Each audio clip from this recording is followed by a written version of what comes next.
Is there anything in particular, like, are you making a point or a case? I'm prepared to be wrong, but a lot of people I know are concerned about how much money the green energy bus program takes, and so I'm prepared to have my mind changed. But I'm not necessarily. I'm sure for free, uh, you know, transportation or transportation that keeps the air clean or the water clean. And I wanted to talk about green energy buses. It's an idea that maybe we're transitioning to, so it's kind of important for the public to maybe know a little bit more about how it works. I don't think there's been a lot of outreach with, I think there needs to be more information in circulation. Some of us in the public are often asking questions, and we just would like to know like how it works. Because if we're not paying for it in Rochester, we're paying for it with federal grant monies or with state tax dollars as well. And that's the case with the electric buses too, as far as how we purchase them. So we got what's called a federal low and no emissions grant, which paid for a large portion of both the buses and also the charging infrastructure. This is one of the buses charging right here. You can see the dispensers overhead. It's plugged in. In terms of the cost or efficiency, say per mile, that's something we're monitoring right now. And these, we only have 2 to start, so this is really a pilot for us. How long does it take to charge one of these buses, and then how long does it run per charge? So it basically depends on how low of a state of charge it comes in, which can vary depending on how long of a shift it did or what the temperature was outside. But usually it takes a few hours, 3 to 4 hours for them to charge, and they can do a full 8-hour shift. We use them for our park and ride routes, so we selected a bus that had enough capacity to run that for a full day and not need to come back for a charge. So does the battery wear down sort of like in the way that a cell phone battery wears down, and then So there's a warranty on these bus batteries. They're warranted for 6 years, down to 80% of their original charge. So if it gets down to where it's below holding 80% of what it used to, they'll be warranted and replaced for us. How long is that warranty for? 6 years. And by the way, the manufacturer of the bus is a different company from the manufacturer of the battery, isn't that? I read the specs on these, and it seemed like a different company. Yeah, well, and so this is manufactured by New Flyer up in St. Cloud. And so we really are just dealing with them. So it's a Minnesota company that's manufacturing these buses? Buses? Well, they're an international company, but sure. These buses were produced in Minnesota. Well, that's nice. Yeah, and the charging infrastructure, Heliox, is the company. But again, we're only dealing with New Flyer.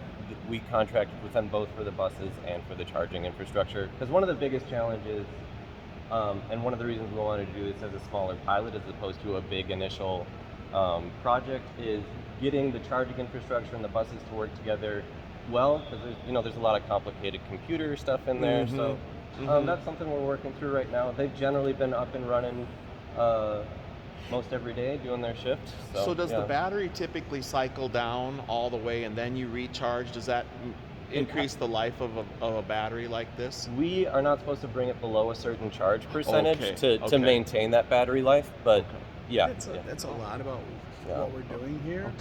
Is we're learning these things for ourselves. Okay, so it's kind of an experiment. We're learning as we go along. Less an experiment and more I would say a judicious approach to the idea of adopting electric busing for Rochester. Okay. Like we need to see for ourselves. We can talk to our peers, we can speak with the manufacturers, we can look up best case scenarios, but the truth is every city is different, their topography is different, their climate is different. The elevations, the hills, the climbs. Just like with the post-gas vehicle. The routes.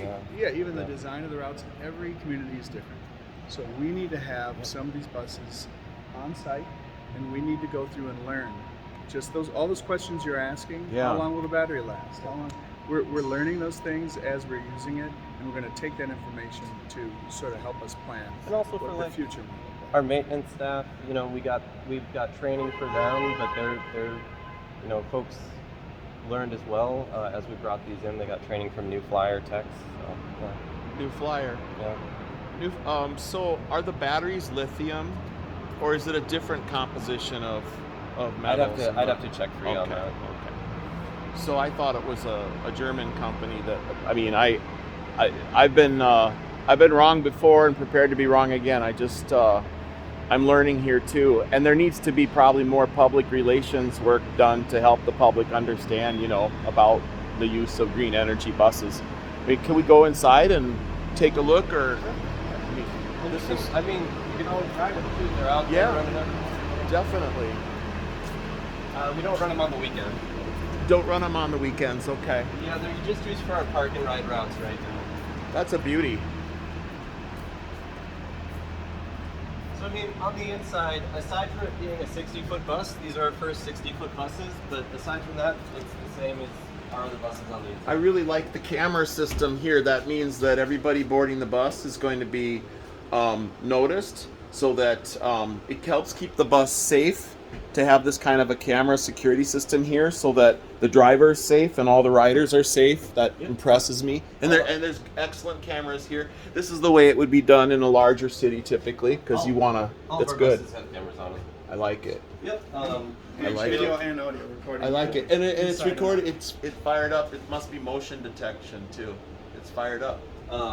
Maybe. As far as handicapped wheelchair access. securement, this is also a self-service wheelchair securement system. That's a new thing for us. Is this a kneeling bus so that Yep, people yep. can really? So it has some hydraulics in there that make it go down. As do our other 40-foot buses. Yep. Pneumatics. Excellent. Excellent. And there's the tape that you would press to let the driver know Correct. that There's you're. also a button right here that you can press if you need to stop. I feel like I'm in Belgium again, or France. I mean, this is a really clean, beautiful bus. And then this is the joint right It's here. sort of like a bus you'd see at a major airport, like Orly, between terminals. Well, Sorry, what did you say? This was the what? That's the articulating joint you're standing in. Oh, this is the So funnest right place to below ride. you. If you Yeah. hold on, it's like you're surfing. This is my favorite Yeah, place. it's sort of like a Caterpillar. almost like a trailer hitch. Yeah. Large trailer hitch below us. Beauty. Yeah, and some people like to ride in the back of the bus. Cool. Sorry, what were you gonna say? No. What's the light down there for? Is that another way of stopping the bus? USB charging. USB charging. Oh yeah. and You some can of get your some work done Yeah, while you're there's- doing your there are commute. USB chargers on there. Most people aren't on the bus for a super long time with these routes, but we can, yeah, you can charge on them. That's very cool. So these are That's two handy. drive. These are two drive wheels. So the Oh. servos. That's why the wheel wells are so large, because they're actually motors that turn the wheels below these electric motors. And there's two more in the back. So the drive wheels are two in the trailer, and these two in the main. Beauties. Buses like this have been in use all over the world for a long time, and in Asia, China, Japan, Korea. This is tremendous, and it's a nice little low ride too, so you're just kind of right on the ground as soon as you step off. Yep. And this is a Not too much hip. ramp that'll deploy for folks who are using mobility assistance devices. So it is a kneeling bus, and you got a ramp, and it's handicapped accessible. It's tremendous. Yeah, we've had the buses at Safe City Nights all summer, so I don't know if you attended any of those events. No, But these were there for the public to tour. Oh, They cool. were one of the biggest attractions. Hundreds of people have come through and seen that.